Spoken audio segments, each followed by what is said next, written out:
Boa noite. No Globo Repórter de hoje, mais um programa do projeto Globo Natureza.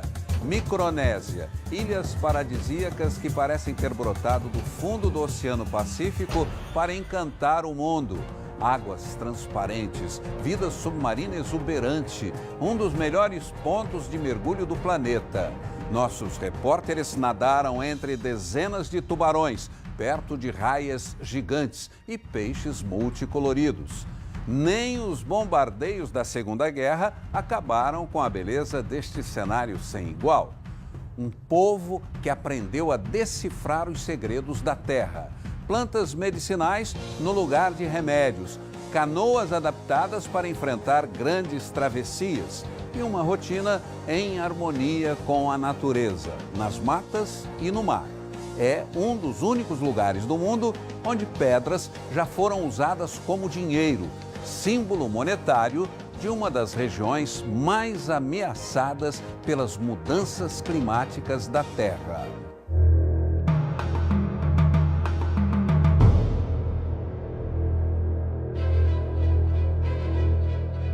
Centenas de pequenas ilhas pintam de verde o azul do Pacífico.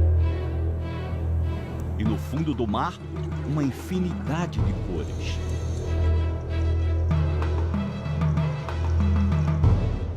Micronésia.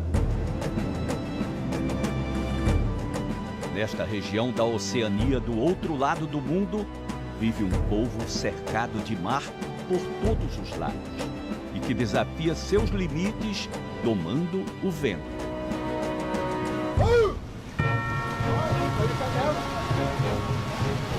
Nós estamos navegando com alguns dos melhores canoeiros do mundo, os canoeiros de Iapé. Ele disse que vai partir, vai voar agora. Imaginem eles em alto mar. Nós estamos aqui na parte tranquila do oceano. Imaginem eles atravessarem todo o oceano, ondas muito grandes. São verdadeiros heróis do mar. Estamos em Iapé, um dos estados federados da Micronésia, onde vivem 8.000 pessoas. A bordo dessas pequenas embarcações, eles fizeram longas e arriscadas travessias.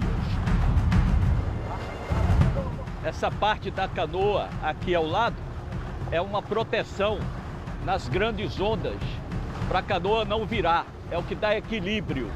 Essa parte aí, que é feita com bases de tronco de madeira.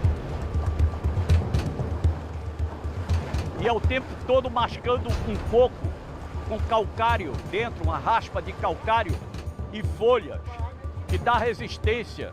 Todos estão mascando agora.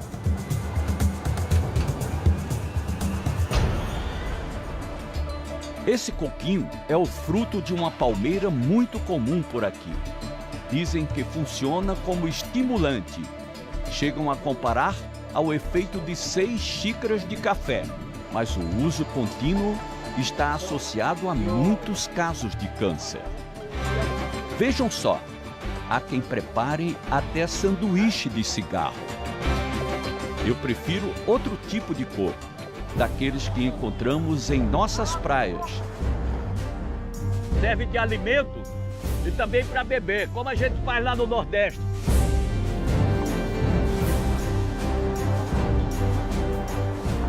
Sem deixar cair nenhuma gota.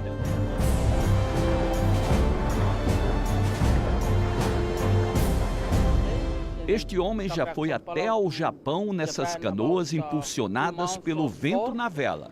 Para ele, o maior perigo é enfrentar as tempestades no mar. Mas há muitos outros riscos aqui. Não importa se estamos em canoas ou lancha. Quem olha do alto, logo vê que o nosso barco está cercado. Iapé é o paraíso dos tubarões. Eles já estão aqui, perto do barco. Nós vamos mergulhar numa área onde predominam 3 espécies. Vivem sempre aqui nessa área da Micronésia. Ainda bem que a minha filhinha Cacá só vai ver essas imagens depois que eu estiver em casa.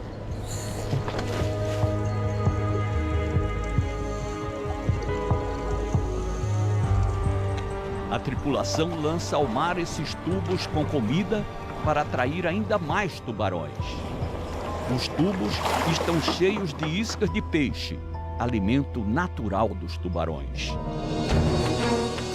Eles têm o olfato muito apurado e logo vão chegando por todos os lados. Nadam livres pelo Oceano Pacífico, não conhecem fronteiras. Já no arquipélago de Palau, é preciso usar uma técnica de mergulho diferente. Para não sermos levados pela correnteza, temos que segurar bem nesses cabos, presos por um pequeno gancho aos corais. Enquanto estamos ancorados, o desfile de tubarões é interminável. Uma variedade de cardumes impressionante. Alguns peixes se aproximam, tão curiosos quanto nós. Há um equilíbrio delicado entre o mundo submarino e o que se vê a céu aberto. Vamos sobrevoar esta maravilha da natureza. São as Rock Islands, patrimônio da humanidade. As montanhas surgem do fundo do mar. Lá embaixo, um universo à parte. Aqui no arquipélago de Palau, a gente está bem perto das Filipinas, o centro de diversidade do Pacífico e o centro de diversidade do mundo, quando a gente está estudando o Recife de Coral. Então, toda vez que a gente vai para um lugar que tem muita espécie, que é muito diverso, a gente sempre acha mais espécies novas. Já o peixe-leão é um velho conhecido. O que esse peixe representa? Ele é um peixe interessante, ele é nativo daqui, das águas do Palau, mas ele é um peixe que foi recentemente introduzido no Caribe. Então muita gente compra ele, coloca no aquário, só que ele cresce muito. Aí você pensa, não, o que eu vou fazer com esse peixe? Eu vou soltar no mar. Se você solta aqui em Palau, não tem problema, porque eles são daqui. Mas se você solta no Caribe, como foi o que aconteceu, eles invadem a área lá e os peixes locais não estão acostumados a esse novo predador. E isso causa um desbalanceio ecológico no ecossistema inteiro. Mas ele é um peixe perigoso, né? Ele tem veneno. Ele tem veneno nos espinhos. Eu já me furei até coletando eles para estudar os do Caribe. Se você se furar, dá febre, é uma dor muito grande. Não chega a matar, mas é como um escorpião te pegando. É como um escorpião, A interferência humana transforma a natureza e todos precisam se adaptar. No início do século XX, os alemães abriram um canal à beira dos corais de Palau, conhecido como German Channel. A ideia era facilitar a navegação para o mar e a retirada de produtos para exportação. Mas a passagem também abriu caminho para animais maiores. Hoje é um dia especial. Nós vamos tentar encontrar as raias mantas gigantes. Elas ficam por aqui, em torno do German Channel. São muitas. Com sorte, nós vamos encontrá-las. Vamos lá, gente. Várias espécies usam esse local como estação de limpeza. Funciona assim: os peixes maiores se posicionam e atraem os menores. Só que eles não atacam. Essa trégua é boa para todos. Os peixinhos fazem a faxina enquanto se alimentam dos parasitas acumulados nos grandões.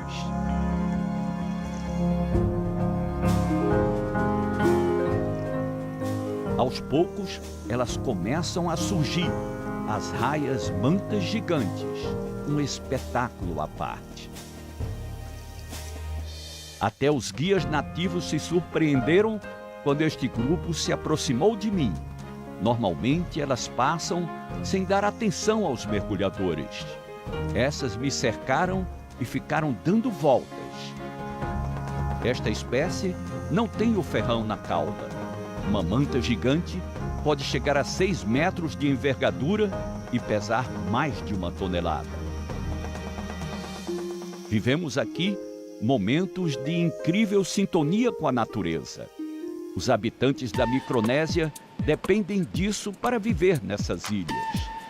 E essa relação com o meio ambiente é fonte de alimento e remédio. Ervas medicinais. Os curandeiros sabem reconhecer o valor das plantas nativas. E quando pergunto se não tem farmácia em Ihape, ele diz que a farmácia é ali mesmo, no mato. This is our pharmacy, local plants. Este é o maior exemplo da medicina tradicional adotada em Ihape. De uma raiz, ele está preparando o medicamento. Atende a todas as pessoas da comunidade. Mas esse remédio, não estou sentindo cheiro de nada. Esse remédio é para ele que vai usar. This is for headache. Um remédio para curar dor de cabeça. You sniff, and then it goes in, and then it takes away the headache. Now this one, you add a little bit Esta water. outra mistura, ele explica que é para dor de estômago. It's for stomach ache. É o produtor da nossa equipe, Rafael Benac, que vai provar.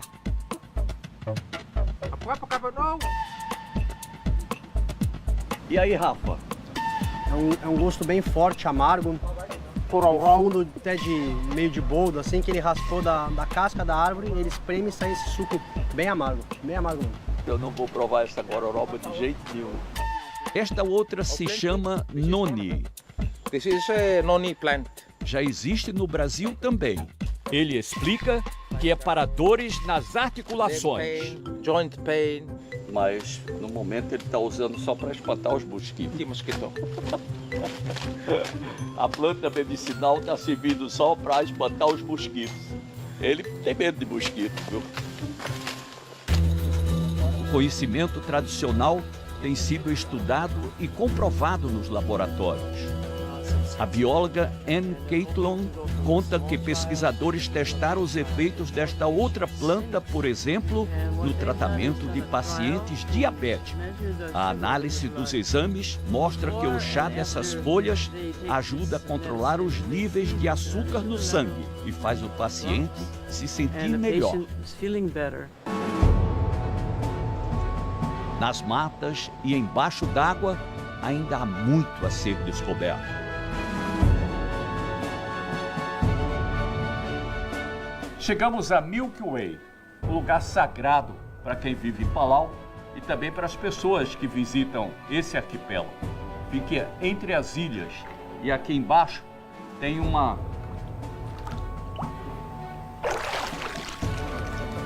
espécie de argila que passa na pele. É isso que o Jess está fazendo ali agora. Essa mistura é rica em enxofre. Muita gente vem aqui para fazer isso, usar essa lamazinha que tem aqui. Jess explica que é como um creme anti-envelhecimento. Anti-aging cream.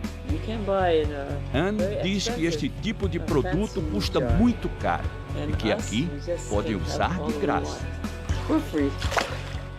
It's like a magical place. Um lugar mágico como tantos outros escondidos pelos estados da Micronésia. Nesta ilha, há uma parte da floresta habitada por criaturas muito diferentes. Essa caminhada pela selva em Ihape é para tentar localizar os morcegos gigantes, as raposas voadoras. As pedras escorregam demais. Isso aqui não é um caminho, são pedras naturais. Aqui não passa ninguém, só os morcegos. E voando. Aí, ó. Preparando o coquinho dele, ó. Tocando os mosquitos. A trilha nos levou até eles. Meu Deus do céu. Descobrimos o local onde as raposas voadoras descansam no topo da montanha. Um dos maiores morcegos do planeta. Se alimentam de frutas e são muito importantes para a preservação destas florestas. Mas para os nativos, Essas raposas voadoras são também uma iguaria servida até nos restaurantes. Morcegos no cardápio. Uma tradição que pode parecer estranha para quem vem de longe. Tem que ter muita coragem para comer um bicho desses. Mas esse é um povo valente. E esta força fez muitos canoeiros de Iapé se lançarem ao mar em busca de um tesouro. Para eles, estas pedras são preciosas. Um banco a céu aberto. Aqui está a parte do patrimônio dos habitantes de Iapé, esse pequeno estado da Micronésia. O dinheiro é de pedra, uma tradição do passado que se mantém até hoje. Com uma pedra como esta, é possível comprar uma casa. É só transferir a posse da pedra. Este homem nos conta que esta pedra com valor monetário pertence à família dele há mais de 100 anos e pode comprar qualquer coisa, coisas muito caras, e até mesmo pagar pela vida de alguém. Ele explica, se uma pessoa morre num acidente, podem dar o dinheiro de pedra para a família dela como uma compensação. Ou nos raros casos de assassinatos na ilha, a família da vítima é indenizada. É quando uma pedra vale uma vida. Mas no dia a dia, para pequenas compras, o que vale mesmo por aqui é a moeda americana, o dólar. Em 1986, os Estados Federados da Micronésia assinaram um pacto de livre associação com os Estados Unidos. Um tempo bem diferente daquele em que os canoeiros de Iapé iam até Palau para buscar um dinheiro de pedra.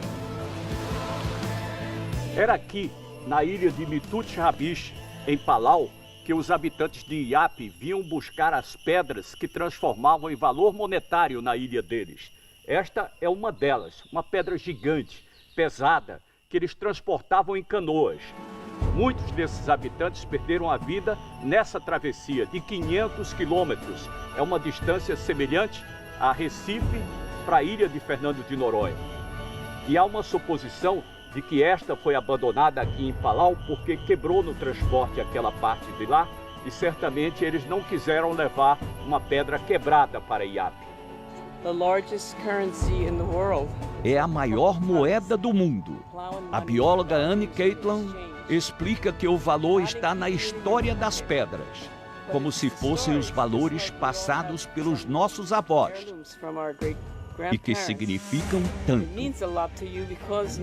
Todas as culturas têm isso em comum, coisas preciosas, muito importantes para nós, por causa da história por trás delas. Mas a riqueza da Micronésia vai muito além dessas pedras. É o que você vai ver no próximo bloco. O que nossos repórteres viram num dos melhores pontos de mergulho do mundo. E a fragilidade de um povo exposto aos mais violentos tufões.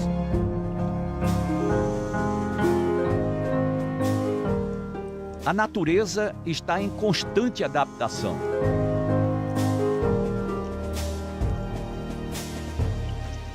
Aqui nas ilhas da Micronésia, com a luta pela sobrevivência, ela se tornou ainda mais exuberante. A beleza panorâmica do arquipélago de Palau é paradisíaca. Agora você vai conhecer a beleza submarina. Vamos mergulhar no Blue Core, que é considerado um dos melhores pontos de mergulho do mundo. Você vai se surpreender com a diversidade de espécies marinhas que tem aqui embaixo. Você é nosso convidado nesse mergulho. E foram muitos mergulhos. Compartilhar essa experiência é um privilégio. Espécies diferenciadas, moluscos gigantes. Os biólogos que nos acompanharam disseram que esse deve ter entre 100 e 150 anos de vida. Pela primeira vez, vi de perto o peixe crocodilo. Ele fica camuflado entre os corais. O peixe Napoleão é uma espécie típica dos recifes de corais. Sua cabeça lembra a forma do chapéu de Napoleão Bonaparte. São tantos cardumes, peixes que brilham, tartarugas. Os bichos estavam todos concentrados aqui esperando a gente. O mergulho foi maravilhoso. Esse aquário natural é cinematográfico. Esses peixes ficaram famosos nas telas do cinema. Já serviram de inspiração para muitos filmes e desenhos animados. No maior oceano do planeta. De Pacífico, só o nome. Estas águas se transformam com o grande número de furacões, explosões vulcânicas e tsunamis que acontecem por aqui. Muita gente sonha em ficar numa ilha deserta, bem acompanhado, longe do estresse urbano, curtindo a natureza. Só aqui no arquipélago de Palau são mais de 300 ilhas desabitadas como esta, todas cercadas por água cristalina. Mas nem tudo é perfeito. O fenômeno El Niño nasce aqui no Oceano Pacífico.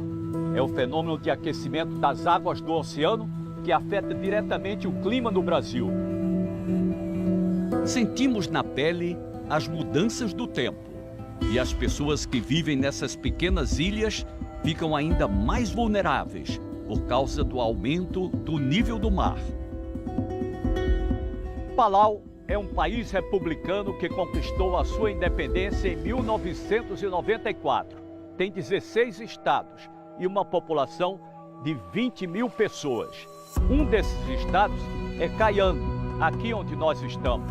São apenas 5 ilhas e uma população de menos de 40 pessoas. Em 2013, passou um tufão por aqui e arrasou todas as ilhas. O tufão Haiyan saiu da Micronésia e chegou com muita força às Filipinas. Ventos de 310 quilômetros por hora. A inundação tomou as ruas. Mais de 10 mil pessoas morreram. Em Keyangel, vimos que as pessoas ainda estão reconstruindo suas vidas com a ajuda do governo. Lázaro morava aqui com a família. Ele está explicando que árvores grandes como essas foram destruídas durante a passagem do tufão. Imaginem a fúria do vento. Quase 6 horas de pânico. Só 3 anos depois, a vegetação está se recuperando. Foram centenas de árvores arrancadas nas 5 ilhas do arquipélago.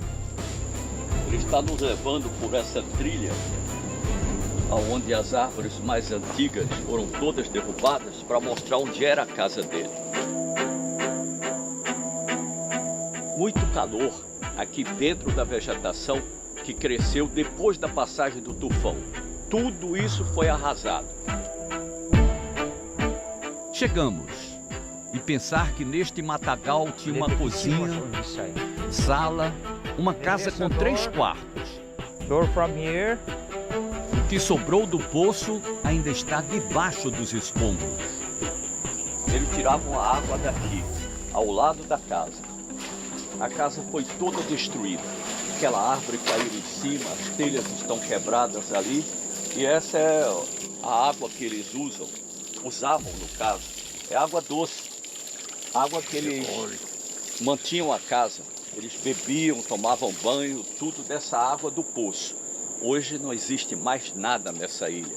Os poucos habitantes mudaram para a ilha principal. Encontrar água doce dentro de uma ilha no meio do oceano é até muita sorte para eles. Perto dali, Seguindo por uma trilha improvisada, está a casa onde ele vive com a mulher.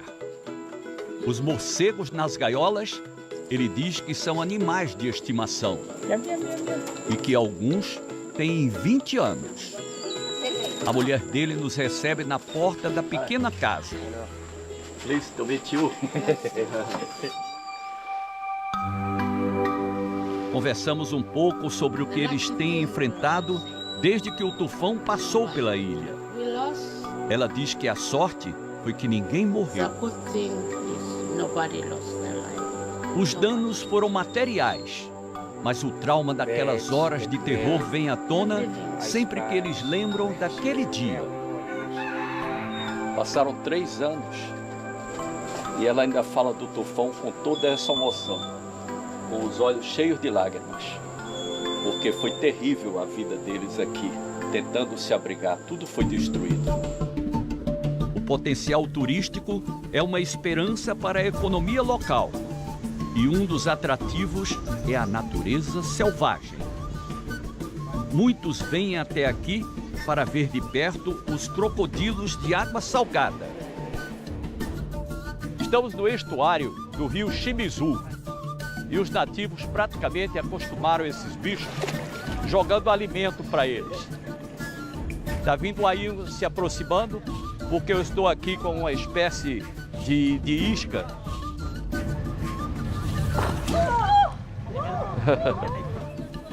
Os crocodilos nadam livremente e se afastam quando bem entendem. Desistiu, mas ele vai voltar. Nem sempre podemos adivinhar o rumo dos acontecimentos. Parece incrível que nós estamos entrando na floresta para mergulhar num lago de água salgada que fica no topo da montanha. Há uma explicação. 20 mil anos atrás, isso aqui era mar. Houve a formação e soergueu.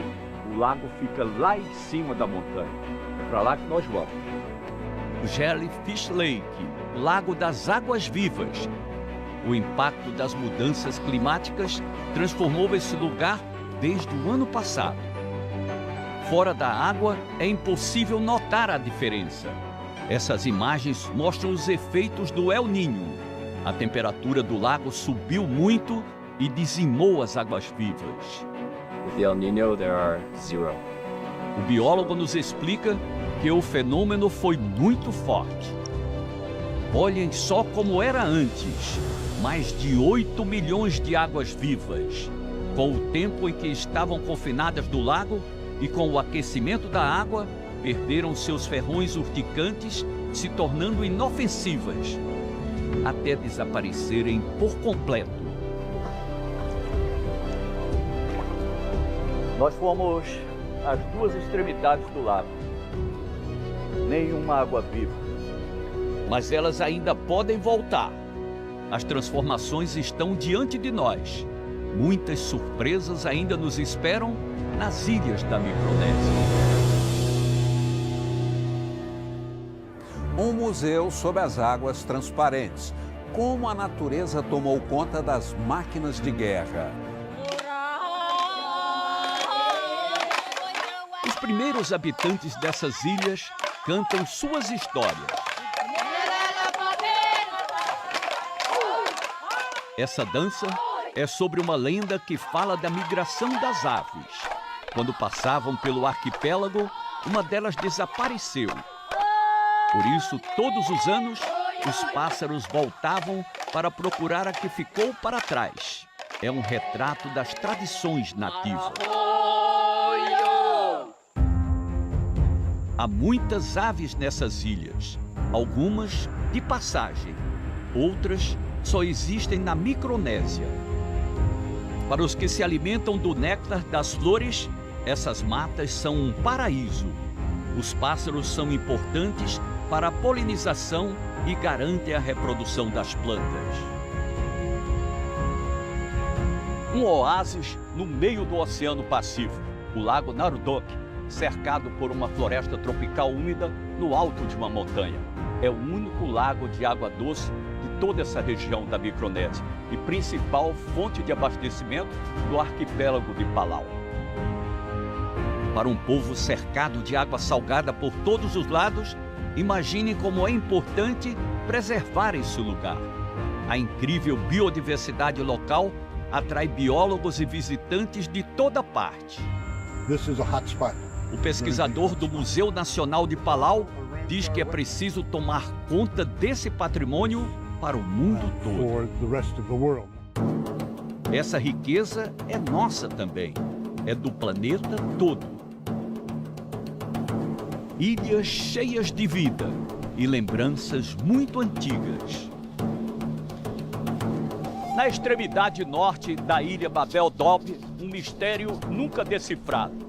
Essas pedras gigantes, os monolitos, que foram trazidos para cá. Aqui não tem pedra. Era para a construção de uma casa de reunião dos líderes, que nunca foi concluída. Isso há mais de 2000 anos. E por não ter sido concluída, existe uma lenda. É como se as figuras mitológicas dos deuses tivessem sido marcadas nas rochas. As lendas também estão gravadas nas pinturas dessas casas chamadas de bai. Em alguns lugares como este, os líderes se reuniam para tomar as decisões e resolver os problemas da comunidade.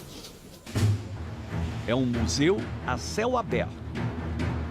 A história da Micronésia está exposta em cada ilha, nos memoriais japoneses, americanos, e guarda os segredos de um lugar que enfrenta grandes tormentas, mudanças climáticas e resiste ao tempo, para a surpresa e admiração do mundo. Micronésia, tesouro encantado da natureza.